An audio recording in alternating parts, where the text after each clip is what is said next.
STL을 이제 한번 전반적으로 요약을 한번 해볼 거고요. 벡터부터 보도록 하겠습니다. 자, 이게 이제 이름이 벡터여가지고 조금 많이 헷갈리죠. 수학계에 있는 그 벡터랑 용어가 헷갈리시면 안 되는데. 자, 벡터.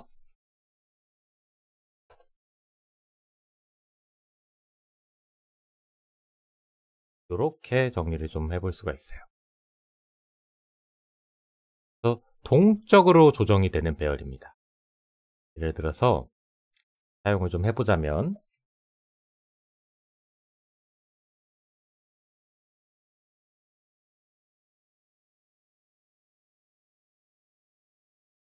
벡터가 이렇게 있고,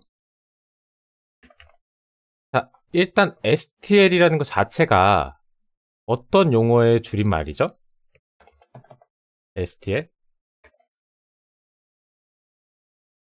스탠다드 템플릿 라이브러리입니다. 이 라이브러리. 그래서 요게 이제 STL인 겁니다. 자료 구조뿐만이 아니라 보시면 메모리 요것도 들어가 있죠. 펑셔널 함수 포인터 같은 애인데 이것도 들어가 있죠. 그리고 문자열, 그리고 알고리즘 이런 것도 다 STL로 들어가 있어요. 그래서 약자로 자주 사용되는 프로그래밍적으로 기능들을 만들어둔 라이브러리이다.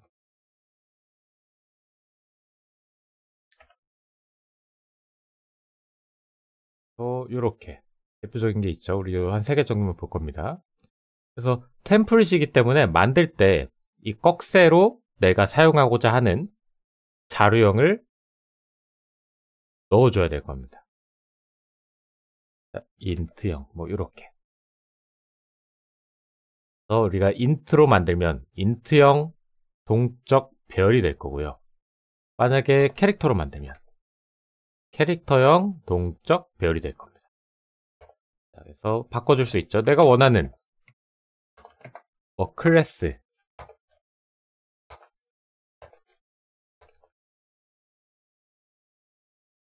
포인트라는 클래스를 만들었으면 이 포인터형으로도 이렇게 바꿔서 사용할 수가 있어요. 템플릿이기 때문에 어떤 자료형이 들어가는지는 전혀 상관이 없다라는 거죠.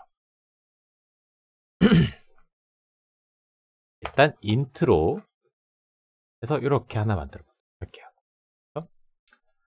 그리고 푸시백. 푸시백은 뭐냐? 자, 지금 이 친구를 이렇게 우리가 초기화를 하게 되면 5개짜리의 동적 배열이 만들어졌을 겁니다. 그래서 각각이 1, 2, 3, 4, 5. 제가 푸시백을 하면 푸시, 넣다죠? 밀다죠? 어디? 뒤에다가 밀겠다는 거예요. 그래서 맨 뒤쪽에 하나가 6이 이렇게 들어갑니다. 요건 이제 우리가 디버깅에서 같이 한번 보면 되죠.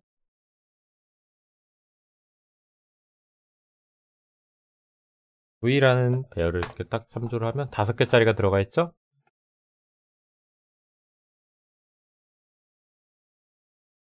이렇게 5개 들어가 있습니다.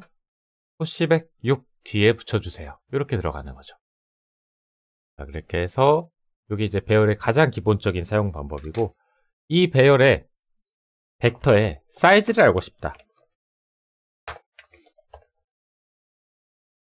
그러면 이 사이즈라는 함수가 있습니다. 그러면 지금 6개가 들어있겠으니까 사이즈가 당연히 6이 될 겁니다. 6. 그쵸? 그래서 만약에 우리가 배열을 사용하면 5개짜리 배열을 사용하게 된다면 똑같이 이런 거 사이즈 같은 거를 알아올 수가 없어요. 저 어디 따로 기록해 놓는 게 아닌 이상. 또 이런 것들을 이제 사용하기 좀 편리하게 클래스로 묶어 가지고 구현을 해 놓은 겁니다. 그런 것들을 STL이라고 보시면 돼요. 그리고 반대로 이제 뒤에서부터 뭐 빼고 싶다. 팝백 뭐 이런 함수가 있죠. 그리고 배열 기반이기 때문에 내가 특정 데이터에 접근을 하고 싶다. 그러면은 배열처럼 쓸 수 있도록 이런 기능을 만들어 줬습니다. 인덱스에 접근해 사용이 가능하도록. 그래서 이 친구가 지금 이렇게 보면은 값이 제대로 출력이 될 겁니다.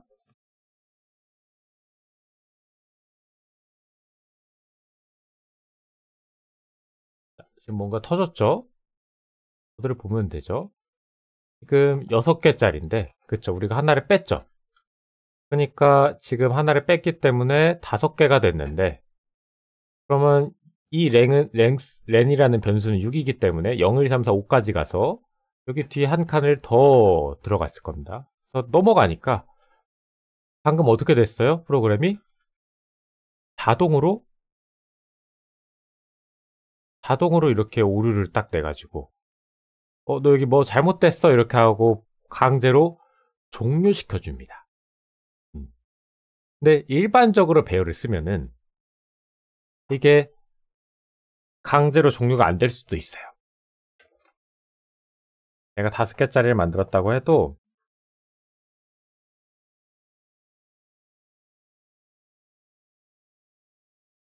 이렇게 해서 5번째를 가볼게요. 이렇게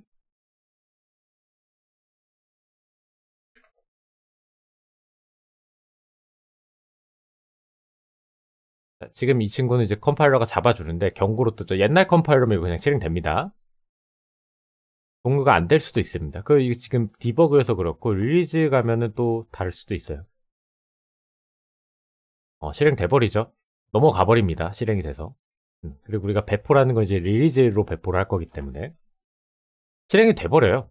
그럼 내가 할당하지도 않은 메모리 공간을 사용해 버린 겁니다. 그래서 만약에 그 공간에 다른 프로그램이 사용하고 있다면 인터럽트가 나거든요.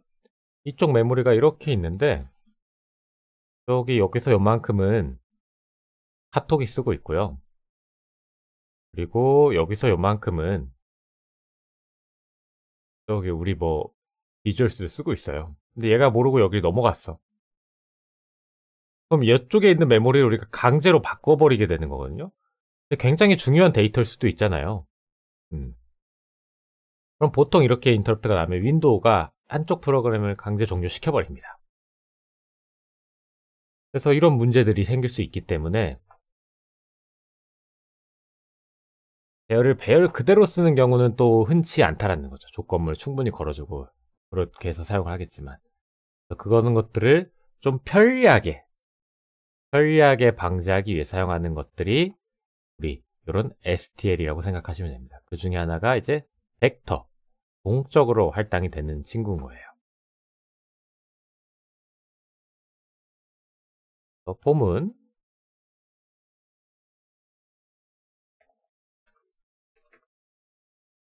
돌려서 이렇게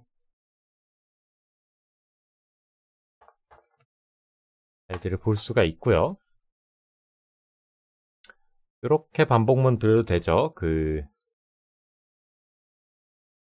폼은 많이 아시니까 얘를 그냥 범위기만 폼문으로 가시죠.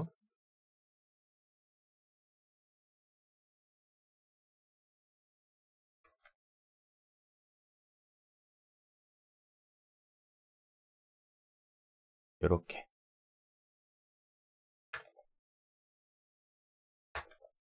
를 받아서 쓸 수 있다. 이게 요거랑 같은 거다. 이렇게 있고, 그리고 처음에 만들면 사이즈가 0인데 내가 원하면 사이즈를 늘릴 수도 있습니다. 리사이즈 함수가 있어요. 그러면은 10개짜리 배열이 되고 나머지 뒤에는 0이 들어가게 돼요. 자, 그쵸? 0으로 들어가게 됩니다. 그래서 리사이즈는 초기화와 동시에 아니죠? 배열의 벡터의 크기 할당과 동시에 초기화. 안 쓰면 0, 디폴트는 0. 자, 0입니다. 그리고 요게 있어요. 또 리졸브라고. 자, 이 친구는 뭐냐?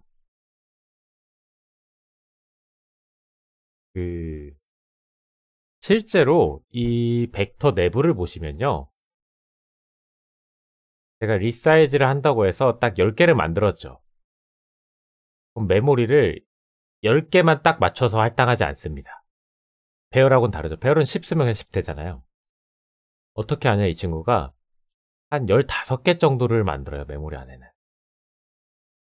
근데 내가 사용할 수 있는 부분은 어디까지? 10까지인 거예요. 그래서 사이즈를 계산하면 여기 기준으로 사이즈가 나와요. 자, 왜 이렇게 두냐? 혹여나 푸시백으로 데이터를 하나 추가를 한다고 가정을 하면 하나가 들어가겠죠? 1이? 그러면은 만약에 10개를 딱 맞춰서 만들게 되면 이 친구는 새로운 11개짜리를 만들어서 여기 있는 것들을 다 복사해서 옮겨주고 마지막 1을 하나 이쪽에 딱 넣어서 해야 될 거예요. 그러면은 데이터가 새로 추가가 될 때마다 이게 비용이 엄청나거든요. 이게 벡터가 100개짜리면 100번을 포문 눌러야 되니까. 그래서 어느 정도 여유 있게 공간을 만들어 준다는 거예요. 그 여유 공간까지 합쳐서 메모리의 크기를 지정하는 함수가 이 리졸브입니다. 그래서 리졸브를 하더라도 실제 사용할 수 있는 공간은 여기 우리가 데이터를 푸시백이나 뭐 이런 걸로 푸시백이 아니라 이때는 이미 메모리가 할당되어 있으니까 그냥 이 인덱스로 접근해서 넣어야겠죠. 이렇게.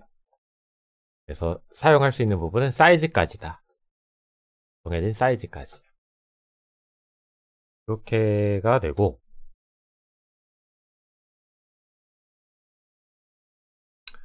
그렇죠. 지금 질문이 들어왔는데 여러분들 이제 총알 같은 거를 만약에 내가 키보드를 100번 눌러요. 연속으로 1초 만에 100번 눌렀어요. 그러면은 100개가 나갔을 거 아니에요. 그러면은 배열이 100개 이상이 돼야 되죠.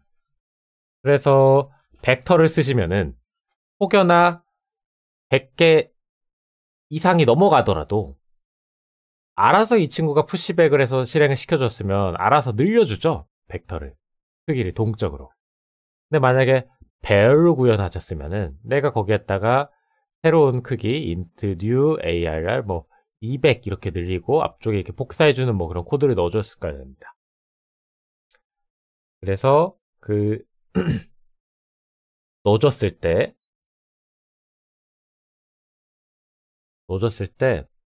이런 것들을 내가 두 번 치기가 귀찮으니까 STL 같은 거 가져다 쓰는 겁니다. 아니면 이제 넉넉하게 만들어 놔야겠죠. 뭐 256개 1000개 이렇게 만들어 놓으면은 보통 뭐 1000번을 누를 수는 없을 테니까 사람이 1초에. 그래서 큰 문제가 없겠죠. 근데 이렇게 많이 할당해 놓고 쓰는 게 부담이 되니까 동적 배열을 이용해서 크기가 변할 수 있는 배열을 쓰는 겁니다. 그래서 리사이즈는 아까 말한 대로 메모리 크기는 더 쓰지만 사이즈만큼은 내가 딱 사용할 수 있는 영역 공간을 얘기하는 거고, 리졸브가 코드를 한번 또 자세히 봐야 되는데 ESTL 코드를 볼 수 있거든요. 아마 이 메모리 크기를 얘기하는 걸 겁니다. 여기까지 전체 크기. 그래서 리졸브 15 해놓고 리사이즈 뭐 10 해놓고 쓰면은 15개짜리 배열이 이렇게 할당이 돼 있을 거고, 그리고 뭐 이렇게 돼 있겠죠. 근데 이건 좀 확인해야 될 부분입니다. 제 기억에는 그렇게 기억하고 있는데 안에 들어가면 확인이 가능합니다. 한번 확인을 해보죠. 지금 여기 보시면 어딘가에 리저브가 있겠죠. 리저브 클리어 리저브 여기 리저브 함수 있죠. 보이시죠? 자, 캐파시티 새로 입력받은 리졸브 함수 인자죠. 내가 15라고 만약에 입력을 했어요. 내 현재 캐파시티는 10인데 그다음에 xlength 하고 reallocation 할당하다라는 거죠. 들어가면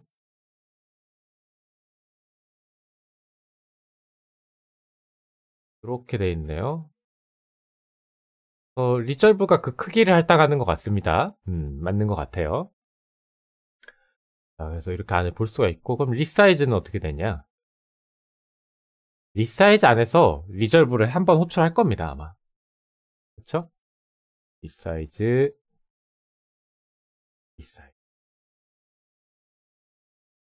리사이즈 리얼리케이션. 뭐, 한번 호출하죠? 그리고 여기서 또, 아까 많이 본 코드죠? 똑같은 거. 그리고 여기서 어디서도 메모리 복사를 해서 그냥 복사해주네요. 리졸브로 따로 호출하진 않고. 카피해주고, 이동시켜주고, 뭐 그렇게 하고 있죠. 그래서 배열 바꿔주고, 이 배열과 이 배열로 바꿔주고. 이렇게 진행을 하고 있네요. 여기 있네요. resize reallocation. 리저브 호출해주는 거죠. 이거 리저브에서 썼던 함수잖아요. resize. 맞죠? 내부에서 리저브를 한번 호출해줘서 메모리 전체 크기를 바꿔주는 겁니다. 그러니까 사용 가능한 메모리의 크기와 그리고 실제 메모리의 크기가 다르다는 거죠. 왜? 혹시나 푸시백으로 우리가 더 큰 메모리를 할당하더라도 메모리를 새로 만들어서 복사하는 그 과정을 거치지 않으려고. 그래서 이렇게 벡터가 있고요. 그 다음에 리스트를 좀 보도록 하겠습니다. 리스트.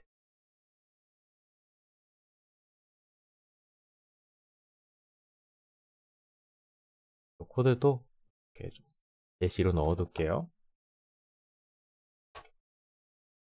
요약 정리입니다. 그래서 자세한 거는 여기 따로 있죠. 저기 아마 공급자 때 공부하셨을 건데 벡터 클래스 만들기 있죠. 직접 해당 벡터 클래스 이렇게 만들어 보는 겁니다. 요거 강의 한번 보시면 되고, 자, 간단하게 우리 빠르게 STL을 훑고 넘어가는 시간이라고 보시면 됩니다. 자, 그 다음에 2번 리스트죠. 리스트.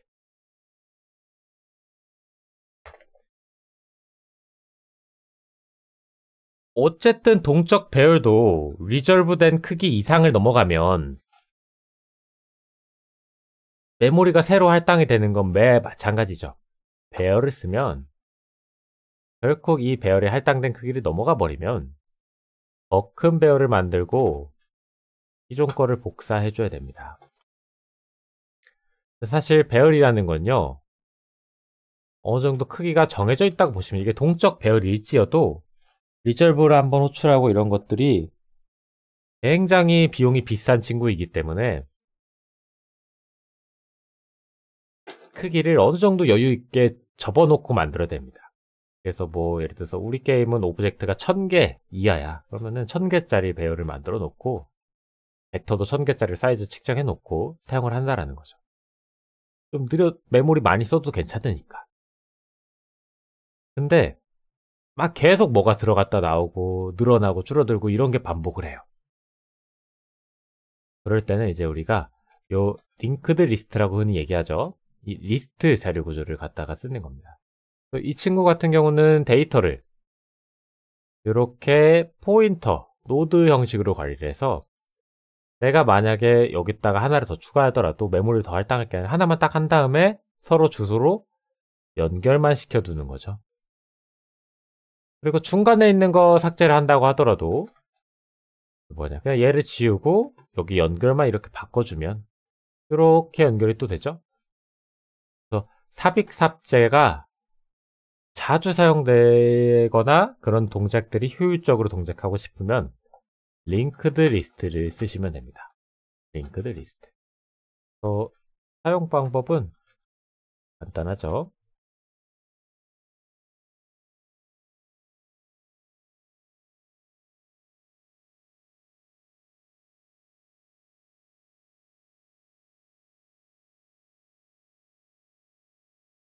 이거 엉망이네.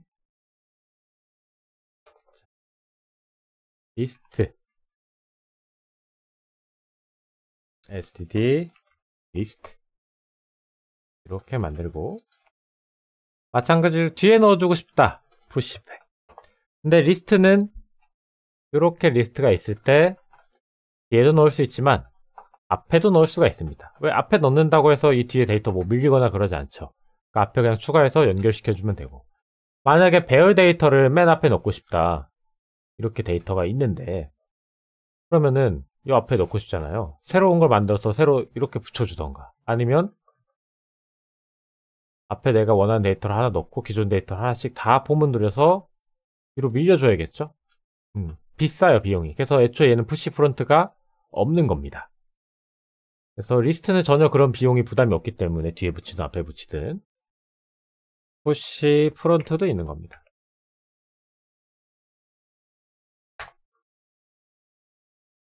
자, 그래서 이거 보면 리스트 이렇게 돼 있죠.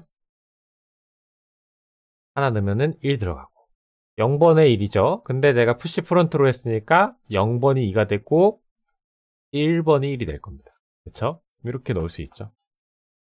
리졸브는 이렇게 편하게 넣으셔서 쓰시면 되고, 마찬가지로 뭐 포문 돌릴 때도 원래대로라면 이 친구 같은 경우 포문을 돌리시려면 이렇게 돌리셔야 돼요. 얘는 인덱스로 접근이 불가능하죠. int 이터레이터라는 걸 만들어서 저 리졸브를 가리킬 수 있는 객체라고 보시면 됩니다. 얘 리스트에 begin, 자, 언제까지 이터레이터가 해당 리스트의 제일 끝부분 앞에 메모리거든요. 그래서 여기까지 이렇게 반복해서 이렇게 출력을 해줘야 됩니다. 가리키고 있는 객체에 별을 찍어서 이 객체가 가리키고 있는 그 부분을 이제 이렇게 해서 출력을 해야 되거든요. 그렇죠? 굉장히 번거롭잖아요. 그래서 제가 아까 앞에 보여드렸던 거 벡터 폼은 뭐 쓰시면 된다?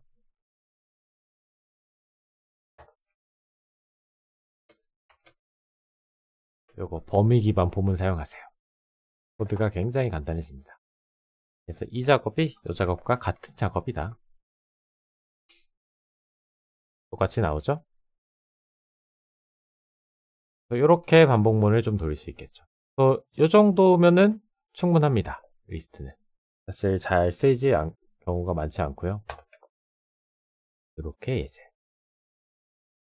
3번 이번에는 뭐죠? 맵입니다. 맵. 자, 그러면 우리가 자료구조 시간에 배웠던 배열 기반의 벡터가 있었죠? 물론 이제 어레이라는 애도 있긴 해요. 근데 잘 안 쓰이고 거의 벡터를 많이 씁니다. 그리고 링크드 리스트 기반의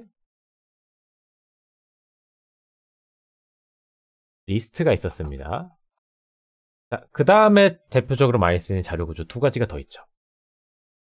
트리랑 그래프죠. 트리를 표현하는데 이제 사용되는 STL이 여기 맵이에요. 맵을 보도록 할게요.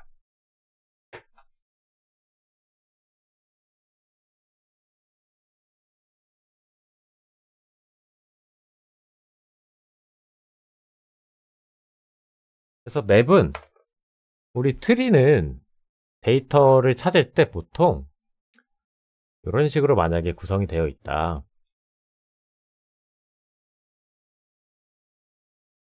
그러면은 뭐 여기 한 5, 3, 4, 7, 6, 8 이렇게 있다고 합시다. 그리고 뭐 1. 내가 찾고자 하는 데이터가 6이다.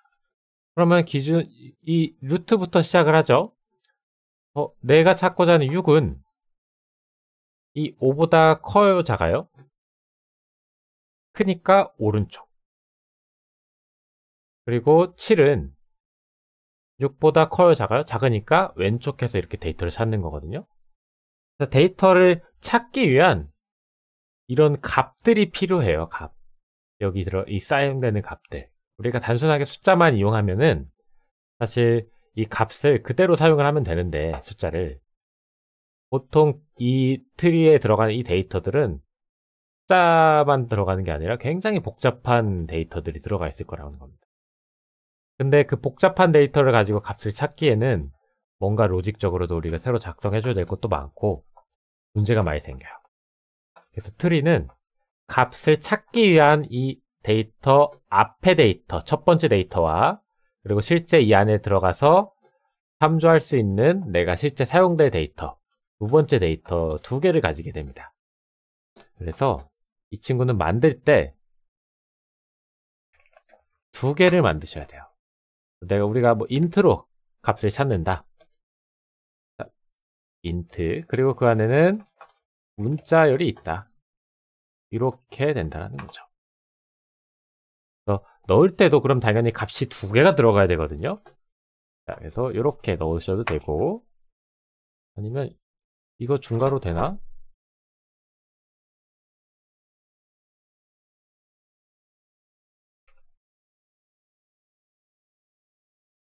중괄호 뭐 이렇게 넣어도 되죠. 그래서 값을 두 개를 짝으로 만들어주는 자료 구조가 이 페어라는 자료 구조가 있습니다. std 페어.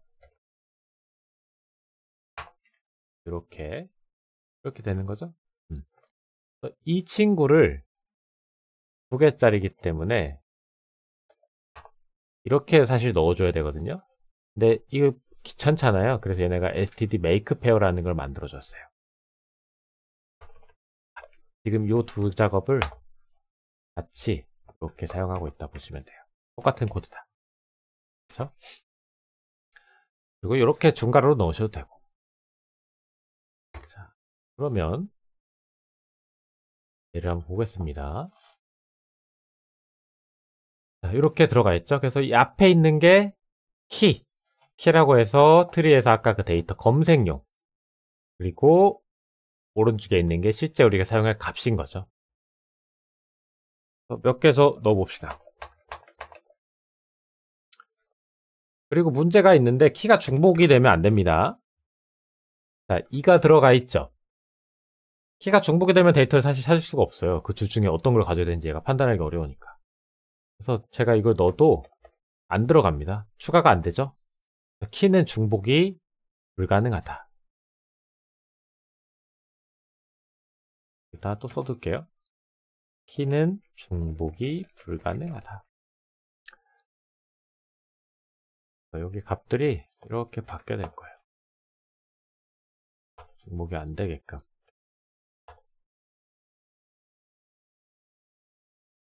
자, 이렇게 해서 데이터를 이제 찾을 때는 맵에 자, 키를 인덱스처럼 넣어서 사용도 가능합니다. 이렇게. 그러면 이 친구의 인덱스니까 지금 두 번째 키 가지고 있는 거 2죠? 2? 아, 이것도 바꿔야겠다. 5 8 6 12 두 번째 거 2가 이렇게 나와버리죠? 출력이. 이렇게도 사용이 가능하시고, 이 친구도 이 배열 기반처럼 사용하지 않으면 여기 뭐야, 이터레이터 이용하셔야 됩니다. std map 이렇게 이터레이터 놓고 앱에 begin 넣으면 첫 번째 들어갈 거고, begin이 아니라 우리는 find 이용해서 뭐 5 찾아봅시다. 그러면 저 이터레이터가 아마 그 5라는 문자를 가리키고 있겠죠.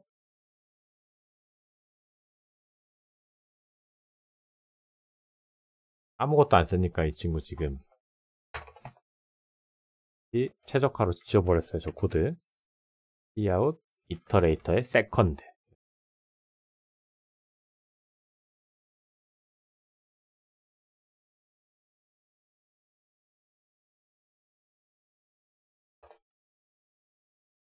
(5) 출력이 제대로 되죠. 자, 그래서 이렇게 이제 사용하는 게 그 맵이다. 일단 이 정도면 될 것 같습니다.